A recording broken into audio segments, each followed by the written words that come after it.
एक महत्त्वाची गोष्ट मला वाटलं आपलं सर्वांच्या माईक ऑन आहे. एक महत्त्वाची गोष्ट आपलं सर्वांसोबत शेअर करायची होतं आणि जे फॅक्ट्स आहेत ते क्लिअर करायचे होतं. त्यामुळे हे प्रेस मीट आज बोलवलं.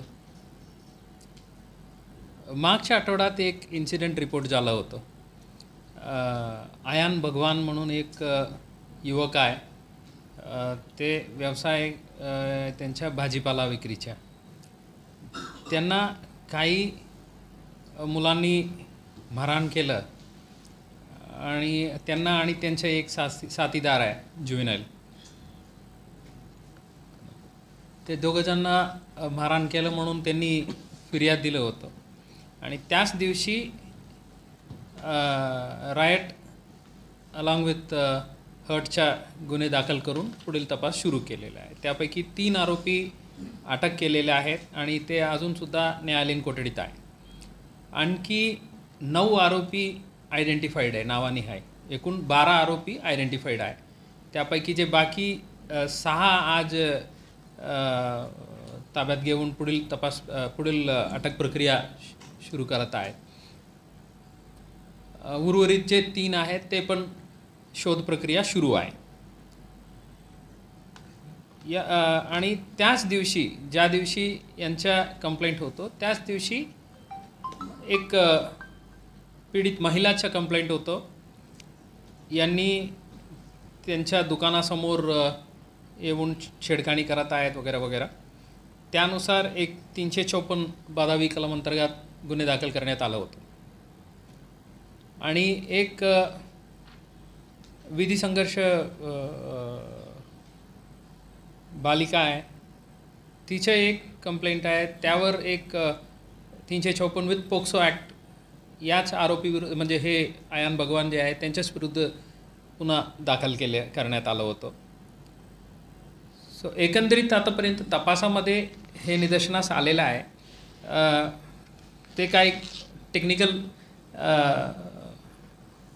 एव्हिडन्स पण आम्हाला मिळालेले आहेत. मोबाईल फोन वगैरे जप्त करण्यात आलेले आहेत. त्यामधून पर्टिक्युलरली जे कोणी फोनपेवर पेमेंट केलेलं आहे त्यात उघड त्यांचा नंबर मिळत आहे समोरच्या व्यक्तीला. त्यामधून काही डी पी असो किंवा स्टेटसमध्ये जे काय आहे ते डाउनलोड करून आपल्या मोबाईलवर ठेवायची किंवा त्यांना संपर्क करण्याचा प्रयत्न करायची, चॅट वगैरे अशा प्रक्रिया आहेत. त्यामधून हे जे पहिले 354 दाखल करण्यात आलं होतं त्या फिर्यादीच्या नातेवाईकांना पहिले फिर्यादींनी कळवलं आणि त्यामधून हे पूर्ण प्रक्रिया आलेलं आहे. यात जे कोणी कायद्यात हातात घेतलं ते चुकीचं आहे आणि त्यांच्यावर जे गुन्हे दाखल करण्यात आलेले आहेत त्यावर कडक कायदेशीर कारवाई 100% करण्यात येईल. ॲट द सेम टाईम या विषयामध्ये काही कम्युनल कलर देण्याचा प्रयत्न चालू आहे अशा निदर्शनास येत आहे.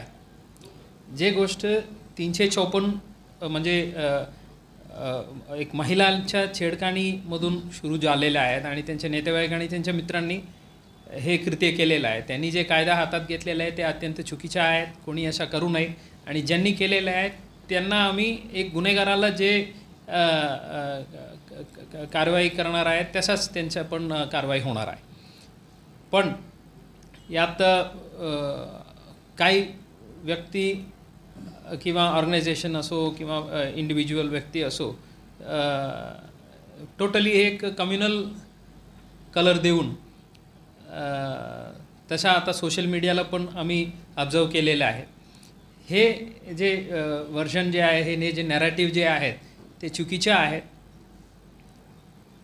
आणि आम्हाला आता हेच आव्हान आहे, इतर कोणी पीडित महिला असलं तर ते काही सोशल टॅबूला घाबरून ते पुढे येत नाही. असं काय असलं तर आपण नक्की समोर यावे. पुढील कायदेशीर कारवाई 100% करण्यात येईल. आणि अशा एक व्यक्तीला पाठिंबा देऊन कुठलाही वेस्टेड इंटरेस्टसाठी कारणसाठी या इन्सिडेंटमुळे ओव्हरऑल शहरच्या कायदा व सुव्यवस्थेचा प्रश्न निर्माण होईल किंवा दोन गटामध्ये वाद निर्माण होईल अशा प्रक्रिया कोणी करत असलं तर त्यांच्यावर पण आम्ही गुन्हे दाखल करून योग्य कारवाई करण्यात येईल. ते कुठलाही न्यूज एजन्सी असो, डिजिटल पोर्टल असो, ते लॉ एन्फोर्समेंट एजन्सीच्या जे काही कारवाई आहेत त्यामधून बाहेर नाही आहे. सो आम्ही ते अनालाइज केलेलं आहे. कुठलं पोर्टलमधून हे सिमिलर न्यूज आलेल्या आहेत. ते यादी आम्ही काढून ठेवलेले आहेत आणि त्याच्या चालक कोण आहे, रिपोर्टर कोण आहे, ते सर्व यादी काढलेलं आहे. यामधून आपलं सर्वांच्या मार्फतीने माझा विनंती आहे, अशा कोणी आम्ही 4 जण मिळून हे पूर्ण नॅरेटिव्ह बनवू अशा प्रक्रिया केलं तर ते 100% आमच्याकडून गुन्हे दाखल करून पुढील कारवाई होणारच. सो आपला एक बिझनेस असलं तर ते बिझनेस म्हणून आपण करावे, सेवा म्हणून करावे. यात कुठलाही वेस्टेड इंटरेस्टसाठी आपण काही अजेंडा ड्रिव्हन सुरू केलं तर मग लीगल ॲक्शन फेस करावं लागेल. या विषयामध्ये डिपार्टमेंट खूपच क्लिअर आहे. ज्यांनी कायदा हातात घेतलेला आहे ते चुकीचे आहे. ते कुठल्याही जातीच्या असो, धर्माच्या असो, कुठल्याही प्रकारच्या सवलत कोणाला मिळणार नाही. जे आरोपी आहे ते आरोपी आहे आणि criminals will be dealt with sternly. आणि हे जे विक्टिम जे आहेत या जे मारहाण प्रकरणामध्ये ते अजूनही हॉस्पिटलला ॲडमिटेड आहे आणि त्यांच्या ट्रीटमेंट जे काही चालू आहे त्याबद्दल डॉक्टरसोबत आम्ही टचमध्ये आहे. ते ऑलरेडी सिव्हिल हॉस्पिटलला भरती होतं. तिथं त्यांचा उपचार झाला. सिम्पल इंजुरी आहे, स्कॅन वगैरे झालेला आहे, कुठलाही सिरियस इंजुरी नाही आहे. म्हणून आता परिवाराने त्यांना प्रायव्हेट हॉस्पिटलला ट्रीटमेंटसाठी ठेवलेलं आहे. काय ट्रीटमेंट चालू आहे त्याबद्दल पण आम्ही डॉक्टरसोबत टचमध्ये आहे. अँड कुठलाही वेस्टेड इंटरेस्टसाठी हे कृत्य कोणी करू नये. ते इंडिव्हिज्युअल काही सोशल मीडिया वापरणारे युवक आहेत ते त्यांच्या ट्विटरला किंवा फेसबुकला हे टॅग करून करतात. त्यांना कळत नाही जे करत आहे ते एक क्राईम आहे.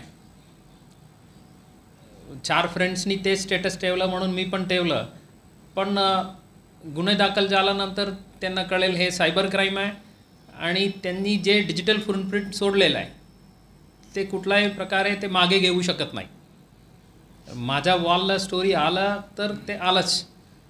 ते तुम्ही डिलीट केलं तरी सर्व्हरमधून आम्हाला इन्फॉर्मेशन मिळणारच. आणि आमचे जे सोशल मीडिया सेल जे आहे त्यांच्याकडे सर्वांचा डेटा आता ऑलरेडी कलेक्ट झालेला आहे. सो आपलं सर्वांना विनंती आहे, कोणी हे करू नये. हे क्राईम आहे. गुन्हे दाखल झाल्यानंतर हे कॉलेज स्टुडंट आहे, आता नोकरीसाठी प्रयत्न करत आहे वगैरे वगैरे, हे कारण तुमच्या क्राईममधून तुम्हाला बाहेर काढू शकत नाही. सो इतर काही विषय असलं तर आम्ही चर्चा करू. थँक्यू.